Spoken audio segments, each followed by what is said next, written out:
Olho a Olho, com Cida Campos. O programa Olho a Olho com Cida Campos dessa semana vai abordar direito do consumidor.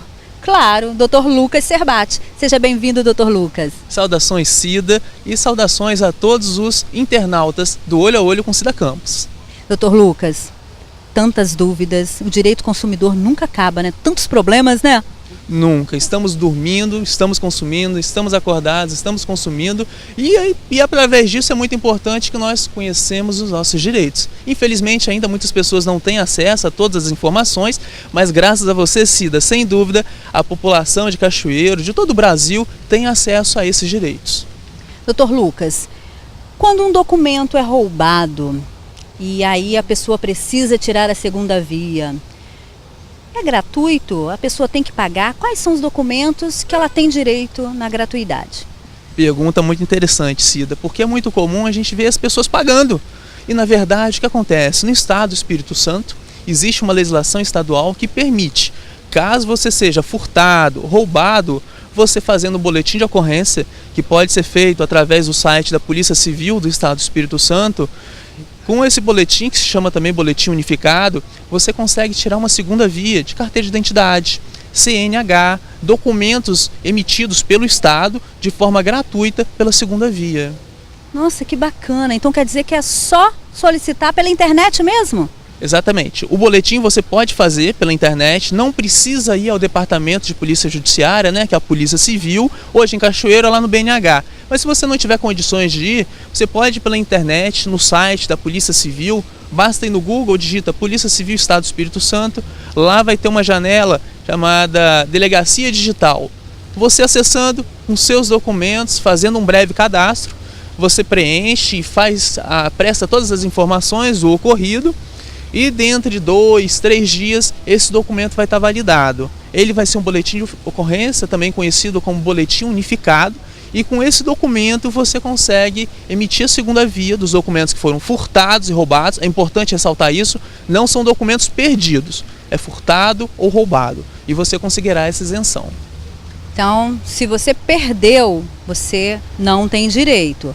Se roubaram e você tem o boletim de ocorrência, não perca tempo, economize porque você tem direito. Nós temos, né? Porque nós não estamos aqui nesse mundo para tudo, né? Infelizmente, roubo a qualquer hora e toda hora, né, Dr. Lucas? Sim, infelizmente a criminalidade vem aumentando e nós viemos sentindo a cada dia. E ainda bem, existindo essa legislação estadual aqui no estado, nos permite ficar isento desse valor, né? É menos um prejuízo, na verdade. Dr. Lucas, nós vamos falar mais um pouquinho sobre o direito do idoso, o estatuto do idoso. Os idosos estão passando por tantos perrengues, eu tenho visto tantas coisas, então vamos abordar mais uma vez os nossos queridos vovós e vovôs, né? Claro, infelizmente a melhor idade vem passando por uma série de mazelas sociais e que eles vêm enfrentando, e muitas vezes eles não conseguem ter um grito de socorro. E é através desses canais de comunicação que eles buscam e conhecem um pouco melhor esses direitos.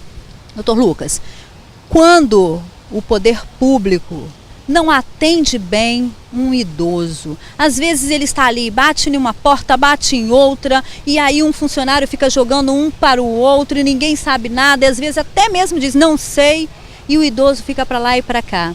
Existe alguma penalidade? Sim, pergunta muito interessante, Cida. Primeiro, falando dentro do Código de Defesa do Consumidor, o artigo 22 fala da má prestação do serviço. Então, tanto entidades privadas quanto públicas, elas devem prestar uma adequada prestação de serviço a todos esses consumidores. Não apenas os idosos, mas a nós também. Caso algum idoso se sinta ofendido de alguma forma ou que essa prestação de serviço foi deficitária, você pode procurar a corregedoria desse órgão público para fazer o questionamento. Existe o PROCON, existe o Ministério Público, Defensoria Pública. É importante ressaltar também, não apenas o Código de Defesa do Consumidor, mas o próprio Estatuto do Idoso também, que é uma legislação federal que também traz outras prerrogativas a esse grupo de pessoas. Pelo seguinte, hoje em dia é muito comum asilos, lares para pessoas idosas e tudo. E o que acontece? Alguns são públicos e outros são privados. Também existe penalidade, porque não é estranho a gente acompanhar na mídia alguns desses asilos que abandonam os idosos realmente. Eles ficam todos sujos, sem cuidado, sem alimentação, e o próprio estatuto ampara esses idosos com advertência, multa, suspensão das atividades, afastamento do diretor e inclusive a própria interdição. Também no próprio estatuto é importante dizer, no caso quando você falou sobre entidades, e aí eu torno um pouco mais amplo com questão, por exemplo, a questões financeiras, bancos. Hoje a legislação ela aborda o atendimento prioritário e imediato aos idosos. E não deixa de ser comum a gente ver as pessoas olhando, virando o rosto, fazendo pegadinhas com esses idosos que têm esse atendimento imediato e prioritário. E isso é importante ressaltar. O Estatuto proíbe qualquer tipo de discriminação e preconceito com esses idosos, inclusive com pena criminal. Detenção de 6 meses a 1 ano. Isso quer dizer o quê? É um crime que essas pessoas estão praticando com esses idosos.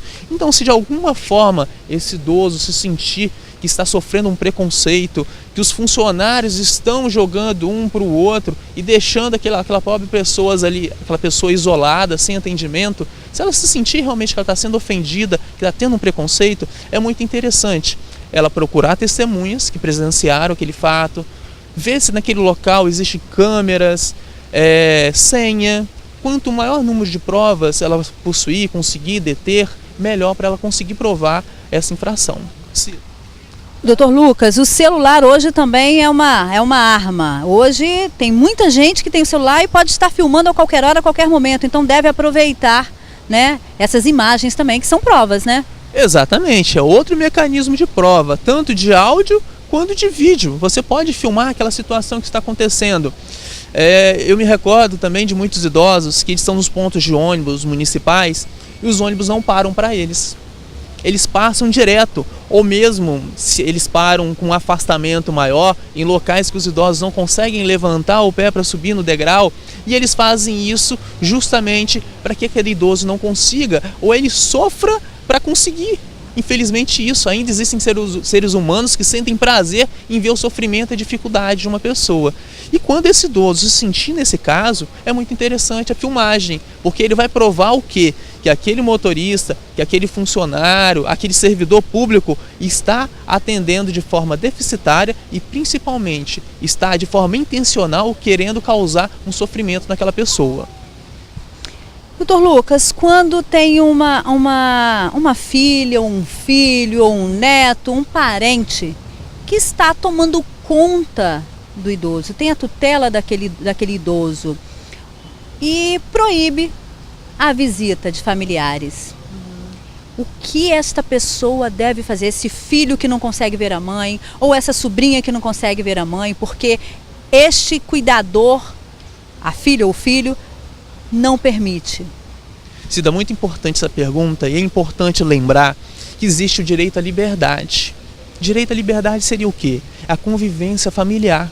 Esse idoso e tantos os demais filhos que não estão conseguindo ter acesso ao pai, à mãe, possuem direito à liberdade, que é o quê? É a convivência com essa pessoa. Ela tem esse pleno direito. E filho algum, por mais que ele tenha tutela, tenha todos os direitos, esteja cuidando daquele idoso, ele não pode restringir essa pessoa do contato com a sociedade e com os demais da família.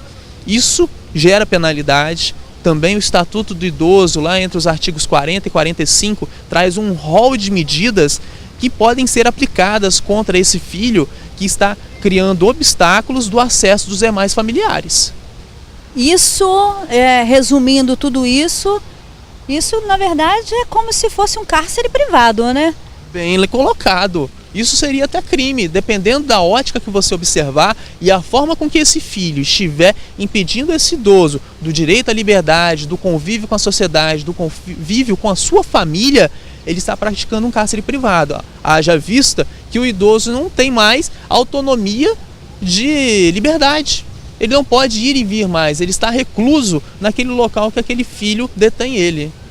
E para piorar, isso tudo ainda pode causar a doença, a depressão, a tristeza, até mesmo a morte deste idoso, doutor Lucas, porque acaba sentindo falta dos filhos ou dos netos. Isso é muito triste. Nós vamos para o intervalo e voltamos já já. Volte comigo. Olho a Olho, com Cida Campos. Doutor Lucas, infelizmente é muito triste a situação de alguns idosos. Nunca deixe o seu pai, a sua mãe, o seu avô, a sua avó jogada. Vá até lá, dê carinho, dê atenção, cuide, principalmente se for acamado, porque eles não têm condições mais de andar, ir até você.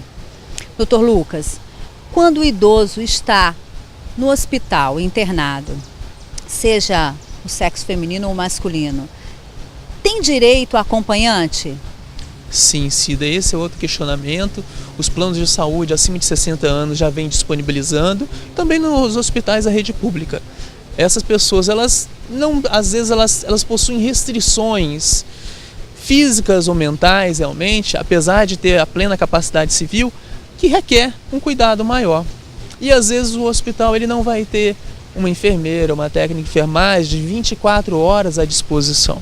É por isso que, por questões legais, realmente, o próprio Estatuto garante isso, no direito à saúde e o direito aos cuidados necessários, né? E em função disso, existe essa permissão, inclusive com fornecimento de alimentação, em alguns casos, fornecimento também de uma cama ou de uma cadeira específica para essa pessoa poder acompanhar o idoso.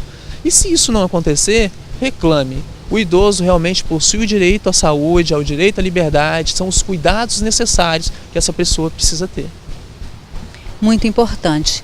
Aproveitando esse gancho aí, doutor Lucas, quando um idoso é agredido verbalmente, o que este idoso deve fazer, o que as pessoas devem fazer para ajudar a preservar esse idoso? Sim, as agressões elas podem partir de física, verbalmente, psicologicamente, moralmente, né? E das diversas matizes, os diversos ramos de ofensa que o idoso pode sofrer, no caso a verbal, ele pode procurar a delegacia.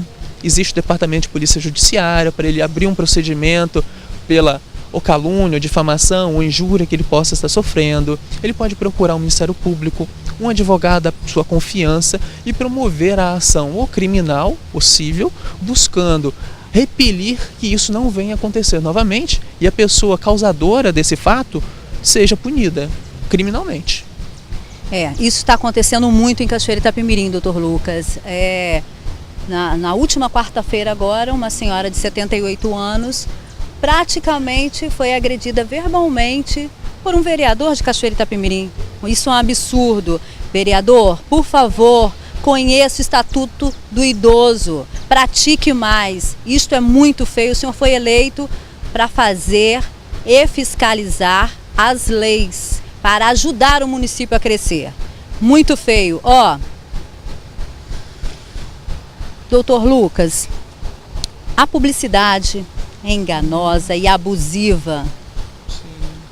Isso daí acontece diariamente, né? Infelizmente, a publicidade abusiva, enganosa, está presente em Cachoeira. É muito comum os idosos sofrerem a abordagem dos pastinhos, por exemplo, para financiamento, arrendamento mercantil, empréstimo consignado, empréstimo pessoal. E essas pessoas, elas omitem as informações necessárias a esses idosos. Por exemplo, quantidade de parcelas, os juros, quanto realmente essa pessoa vai pagar no final, se ela vai conseguir pagar. É muito comum em alguns casos que as pessoas pagam apenas os juros e mesmo assim a dívida nunca acaba. Essa pessoa vai fazer 100, 150 anos se ela chegar e ela nunca vai conseguir acabar com esse empréstimo, e isso é muito comum. Se você estiver se sentindo realmente nesse caso, é muito importante você procurar ajuda. Existem casos que você sozinho não consegue. E aí surge o PROCON pela via administrativa, você pode procurar a Defensoria Pública, um advogado particular, juizado ou mesmo o Ministério Público que venha atuando na defesa desses idosos e tentando repelir a atuação de pessoas como essas ou qualquer outro tipo de publicidade enganosa que você se sentir ofendido.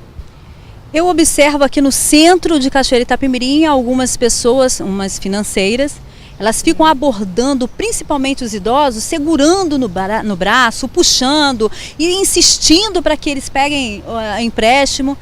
Isso é abusivo demais. Sim, isso aí ultrapassa os limites da harmonia, do respeito mesmo à pessoa, vindo a intervir de uma forma querendo tomar rédeas da vida daquela pessoa, que às vezes ela acaba ficando com pena daquela pessoa, que geralmente são jovens e tudo, e vem para com uma história para comover essas pessoas, e elas acabam sendo caindo nessa rede delas, e infelizmente quando vem é tarde demais, já assinaram o contrato e acabam assumindo um compromisso. Doutor Lucas, ainda no direito do consumidor, ICMS cobrado nas contas de energia. Isso daí, doutor Lucas, é uma dor de cabeça para muita gente, hein? Sim, Cida, isso é um tema que já vem sendo debatido, salvo engano, acho que desde 2005. Começou no Rio Grande do Sul, já existem algumas associações de defesa do consumidor, como o IDEC e Proteste, que vem questionando isso. E a nível de Brasil, inclusive aqui em Cachoeiras, existem muitos questionamentos. Um dos principais é o seguinte, é que o ICMS, aqui no estado, por exemplo, a alíquota é de 25%. Eles consideram que existe a aplicação do princípio da seletividade. Seria o seguinte, um produto essencial deve ter uma alíquota menor. E na verdade não é o que vem acontecendo. É de 25%, então considerado um valor acima do normal. Esses questionamentos eles vieram acontecendo, existem juízes que entendem que o consumidor está com a razão, outros não.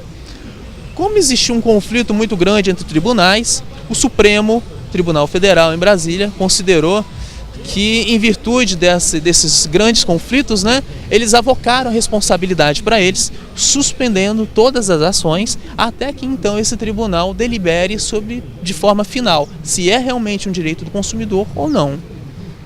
Para restituição, o que deve fazer? Sim, para buscar a restituição, todos podem provocar. Todo mundo tem esse direito, é um direito constitucional. Basta você levar documentos como RG, CPF, comprovante de residência e as últimas 60 faturas, que correspondendo aos últimos 5 anos. Você pode entrar com essa demanda, seja no juizado, seja através da defensoria ou de um advogado particular e pleitear. Se esse julgamento final do Supremo for positivo, você terá direito à restituição dos últimos 5 anos. Isso é muito importante, observe as suas contas. Hoje o dinheiro cada vez mais escasso, difícil. Então observe, não pague o que você não acha correto, o que você não gastou. Economize, porque energia também não está barato, está muito caro. A água está faltando. Então, e a água, você sabe que a energia vem através das grandes, cachoeiras que tem por aí, hidrelétricas que tem pelo nosso estado, pelo nosso Brasil. Então economize e fique de olho. Doutor Lucas, eu te agradeço mais uma vez a sua atenção aqui, batendo papo com nossos internautas, com nossos amigos. Pode ter certeza que vem muita pergunta por aí e eu conto com o senhor sempre. Cida, eu que agradeço, estou sempre à disposição de todos os internautas do Olho a Olho com Cida Campo. E qualquer dúvida que tiver a posteriori, pode entrar em contato que eu estou à disposição. O programa Olho a Olho com Cida Campos dessa semana fica por aqui. Até semana que vem. Tchau. Olho a Olho com Cida Campos.